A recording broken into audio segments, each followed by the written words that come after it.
নমস্কাৰ, মই বিজয়। মই আপোনালোকক এনি টাইম ড্ৰাগন ফ্ৰুট লগালে ভালকৈ হেভি ষ্ট্ৰাকচাৰ লগাই পেলাই পিছত ড্ৰাগন ফ্ৰুট লগাবৰ কাৰণে কওঁ।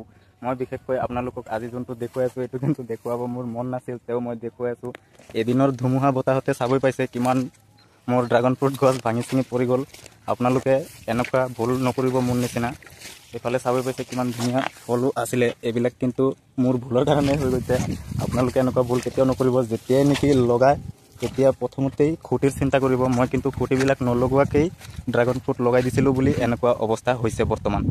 তো বিশেষকৈ মোৰতো কিছুমান ভেৰাইটি গণ্ডগোল হৈ গৈছে, মোৰ তেওঁ গাত লাগি আছে, কাৰণ ইমান দিন ধৰি এইকেইটা গছকেইটাক ডাঙৰ কৰিছোঁ, এতিয়া এনেকুৱাকৈ পৰি গৈছে, সেইটোতো বেয়া লাগিবই। আৰু বিশেষকৈ ইয়াৰ কিছুমান ভেৰাইটি লোকেল ভেৰাইটিবোৰ মোক দিছিলে, সেই ভেৰাইটিবোৰ মই ইয়াৰ পৰা কাটি পেলাই দিম। যোনবোৰ নেকি ভেৰাইটিবোৰ ডাঙৰ চাইজৰ হৈ আছিলে সেইবোৰহে মই ৰাখিম আৰু বাকীখিনি কাটি পেলাই দিম। তো চাবই পাইছে এনেকুৱা কিন্তু আপোনালোকে কেতিয়াও নকৰিব। যেতিয়াই নেকি ড্ৰাগন ফ্ৰুট গছ লগাই বুলি চিন্তা কৰিব তেতিয়াই কিন্তু প্ৰথমত খুঁটিৰ ব্যৱস্থা কৰি ল'ব। মই কিন্তু ইয়াত খুঁটি ইমান হেভি দিয়া নাছিলোঁ বুলি মোৰ এতিয়া এনেকুৱা অৱস্থা হৈছে।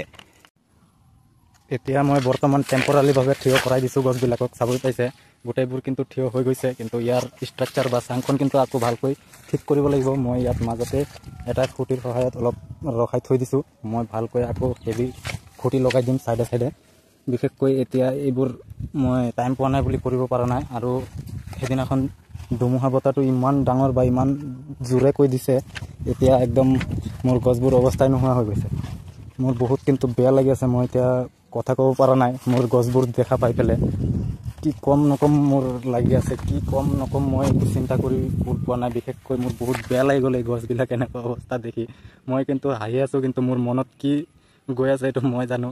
কি ডাঙৰ ভুল এটা কৰিলোঁ এতিয়াহে মই বিশেষকৈ বুজিবলৈ পাইছোঁ। চবেই যেতিয়া ড্ৰাগন ফ্ৰুট ফাৰ্মিঙৰ বিষয়ে কয়, আগতে ষ্ট্ৰাকচাৰ বা চাঙৰ কথা কয়, কিয় কয় মই এতিয়া বুজি পালোঁ। এই 8 মাহ বয়সত যদি গছবোৰ এনেকুৱাকৈ পৰি যায় তেতিয়াহ'লেতো চবৰে বেয়া লাগিব। আৰু বেয়া লগা মনটো ভাঙি গ'লে পিছত সেইটো যিমানে ঔষধ দিয়ক তেওঁ কিন্তু সেইটো ঠিক নহয়, মন বেয়াটো ভাল কৰিব নোৱাৰে।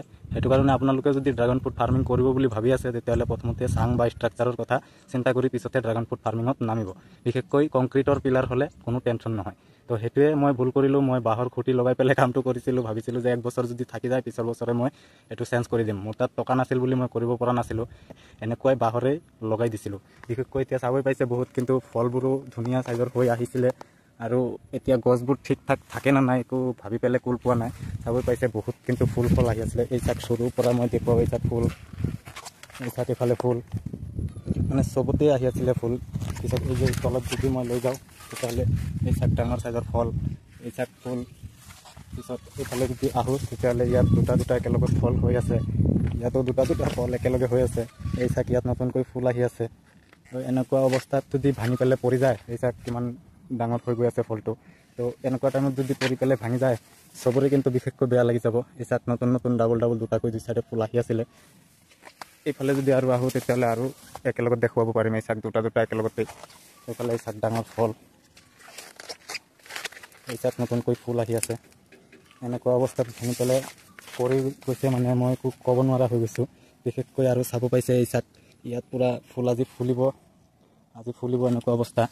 আৰু এই চাক ড্ৰাগন ফ্ৰুট কিন্তু চৰাই আহি খাই পেলাই ইয়াত অৱস্থা বেয়া কৰি থৈ গৈছে। তো আজি ইয়াত ফুল ফুলিব অৱস্থা হৈ আছে। এই চাক ইফালে ডাইৰেক্ট ডাঙৰ ফল, এইটো 2-3 দিনমান পিছতে পকিব। ইফালে চাবই পাইছে ডাঙৰ হৈ আছে ফলটো।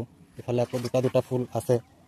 এই চাক ইয়াতো এটা ফল আছে, এই চাক ইয়াতো দুটা ফল আছে, চবতেই আছে। মুঠতে এনেকুৱা টাইমিঙত যদি ভাঙি পেলাই পৰি যায় তেতিয়াহ'লে কিন্তু মনটোক বুজাব নোৱাৰিব। মই এইটোৱে বুজাব খুজি আছোঁ আপোনালোকক, যেতিয়াই নেকি ড্ৰাগন ফ্ৰুট গছ লগায় প্ৰথমৰ পৰাই কিন্তু ষ্ট্ৰাকচাৰ বা চাংটো হেভিকৈ কৰাৰ চেষ্টা কৰিব, নহ'লে কিন্তু মোৰ নিচিনা হ'ব পাৰে। আপোনাৰ কিন্তু পিছত মনটো বেয়া হ'লে আৰু মনটো ঠিক কৰিব নোৱাৰিব। এই চাক হালধীয়া ভেৰাইটি মানুহে গছে নাপায় লগাব বুলি, মই কিন্তু গছ লগাই এতিয়া ফল লৈ আহিছোঁ। এনেকুৱা টাইমত চাং ভাঙি যদি পৰি যায় তেতিয়াহ'লেতো বহুত বেয়া লাগি যাব আৰু কেছটো বহুত বেয়া হৈ যায়। এতিয়া আকৌ ৰিকভাৰ কৰিবৰ কাৰণে মিনিমাম 2-3 মাহ সময় লাগি যাব। এনেকুৱাতো নহ'ব। সেইটো কাৰণে যেতিয়াই ড্ৰাগন ফ্ৰুট গছ লগাব তেতিয়াই কিন্তু চাংটো বা ষ্ট্ৰাকচাৰটো মজবুতকৈ কৰিব। সেইটো 1 নম্বৰত ৰাখিব। তাৰপিছত যি কৰে গছৰ পুলি সেইটো চিন্তা কৰিব, কিন্তু প্ৰথমত চাং বা ষ্ট্ৰাকচাৰৰ কথা ভাবিবই লাগিব। ইয়াত চাবই পাইছে পূৰা শিপাত লৈ গছটো উখৰি আহিছে। এনেকুৱা যদি হৈ যায় তেতিয়াহ'লে ফল কেতিয়াও নাহে। এইটো কিন্তু হালধীয়া ফল হৈ আছে, ইয়াৰো শিপাবোৰ অলপ চুট পাইছে চাবই পাইছে, কিন্তু তেওঁ মোটামুটি ছাৰ্ভাইভ কৰিব বুলি মোৰ লাগি আছে। বিশেষকৈ এইটো ইমান উঠা নাই, ইয়াৰ নিচিনা ইয়াৰ হোৱা নাই, ই অলপ কমকৈ শিপালৈ উঠিছে। এই ফলটো ডাঙৰ হৈ গ'লে বা এইফালে যোন ফুলটো আহিছে, এই ফুলটো যদি ফলত পৰিণত হয় তেতিয়াহ'লে মই আপোনালোকক দেখুৱাব পাৰিম। এই চাক এইফালেও আছে ফুল, আৰু এইফালে যদি দেখুৱাও এইফালেও আছে ফুল, বহুতেই আছে ফুল ফল। এই চাক গছটো ভাঙি পৰি যোৱাৰ কাৰণে এই ফুলটোৱে বেয়া হৈ গ'ল। অ' মাই গড, চৰি গাইজ, মই এইটো আঁতৰাব লাগিব, 1 মিনিট।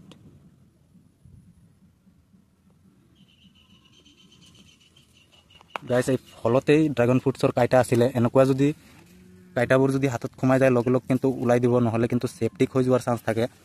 এই চাগে এইটো কিন্তু ভাঙি পৰি যোৱাৰ কাৰণে ফুলটো হালধীয়া হৈ গ'ল। বিশেষকৈ এইটো আৰু ফলত কেতিয়াও পৰিণত নহয়, সেইটো কাৰণে গছৰ পৰা মই এতিয়া আঁতৰাই দিছোঁ। এই চাক নতুনকৈ একো ফুল ওলাই আছে ইয়াৰ পৰা। প্ৰথমত কিন্তু মই ইয়াৰ পৰা এটা ফল হাৰভেষ্ট কৰিছোঁৱে, চাবই পাইছে। এই 3 দিন বা 4 দিন হৈছে ইয়াৰ পৰা এটা হাৰভেষ্টিং কৰিছোঁ। কৰাৰ পিছতে এই চাক নতুনকৈ ফুল ওলাই আহিছে। তো এনেকুৱা অৱস্থাতেই ষ্ট্ৰাকচাৰটো যদি ভাঙি পৰি যায় বহুত বেয়া লাগিব, আৰু মনটোক সান্তনা দিব নোৱাৰিব। এনেকুৱাকৈ যদি মোৰ নিচিনাকৈ বাঁহৰ চিন্তা ভাৱনা কৰি আছে, অলপ দেৰিকৈ কৰিব। এই বাঁহৰ কেতিয়াও নলগাব, বাঁহৰ লগালে কিন্তু আপোনাৰো মোৰ নিচিনা অৱস্থা হ'ব পাৰে। মই এতিয়া টেম্পৰাৰীভাৱে থিয় কৰাই থৈ দিছোঁ, পিছত আহি আকৌ ভালকৈ হেভি মজবুত খুঁটি লগাই দিয়াৰ চেষ্টা কৰিম। তো এতিয়া মই এইটোৱে আপোনালোকক দেখুৱাব খুজিছোঁ যে ষ্ট্ৰাকচাৰ যদি ভালকৈ আপুনি লগাব নোৱাৰে তেতিয়াহ'লে কিন্তু লাষ্ট টাইমত এনেকুৱাও হ'ব পাৰে। এনেকুৱা হ'লে কিন্তু আপুনি আৰু মনটোক বুজাব নোৱাৰিব। বৰ্তমান মই ইয়াত ড্ৰাগন ফুলটোৰ পলিনেশ্যন কৰি আছোঁ।